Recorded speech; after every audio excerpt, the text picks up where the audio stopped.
Welcome to Thakur tutorials. आज जो है हम लोग एक वर्चुअल टीचर को इंट्रोड्यूस करने वाले हैं जो मतलब चीजों को विजुअलाइज करके सिखाता है और आप लोगों को समझने और सीखने में बहुत आसानी होगा। तो इसीलिए स्वागत कीजिए हमारे वर्चुअल टीचर हमारी का। पिछली क्लास में हम ट्रिग्नोमेट्री के हीरो से मिले, समकोण त्रिभुज से। हमने देखा कि अगर हम कर्ण यानी हाइपोटेन्यूज को 1 मान लें तो भुजाएं अपनी आप ही साइन थीटा और कॉस थीटा बन जाती हैं। और बिल्कुल जादू की तरह पाइथागोरस प्रमेय ने हमें हमारी पहली सुपर पावर दी, sine square theta plus cos square theta is equal to 1। लेकिन क्या होगा अगर हम नियम बदल दें? क्या हो अगर आधार कॉस थीटा ना होकर ठीक 1 हो?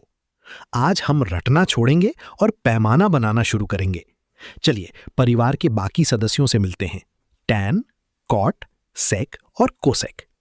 कल्पना कीजिए कि हमारा त्रिभुज इलास्टिक से बना है। हम इसे तब तक खींचेंगे जब तक कि इसकी आसन्न भुजा एडजेसेंट साइड 1 ना हो जाए।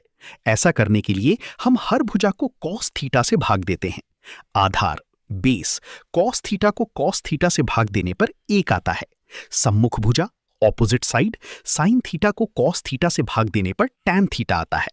कर्ण हाइपोटेन्यूज 1 को कॉस थीटा से भाग देने पर सेक थीटा आता है। जरा देखिए, सिर्फ त्रिभुज को स्केल करके हमें संबंधों का एक नया सेट मिल गया है। चूंकि ये अभी भी एक समकोण त्रिभुज है, इसलिए पाइथागोरस का नियम अभी भी यहां लागू होता है।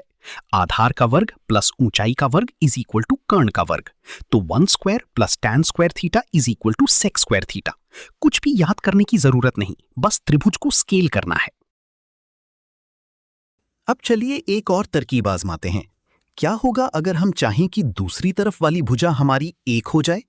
इस बार हम हर भुजा को साइन थीटा से भाग देंगे। ऊंचाई साइन थीटा को साइन थीटा से भाग देने पर 1 आता है। आधार कॉस थीटा को साइन थीटा से भाग देने पर कॉट थीटा आता है। कर्ण 1 को साइन थीटा से भाग देने पर कोसेक थीटा आता है। बस हमें एक और त्रिभुज मिल गया। चलिए हम अपना पसंदीदा प्रमेय फिर से लागू करते हैं। कॉट स्क्वायर थीटा प्लस 1 का स्क्वायर बराबर कोसेक स्क्वायर थीटा। ये हमारी तीसरी मूल सर्वसमीका है, जिसे हमने सिर्फ आकृति को देखकर ही प्राप्त कर लिया।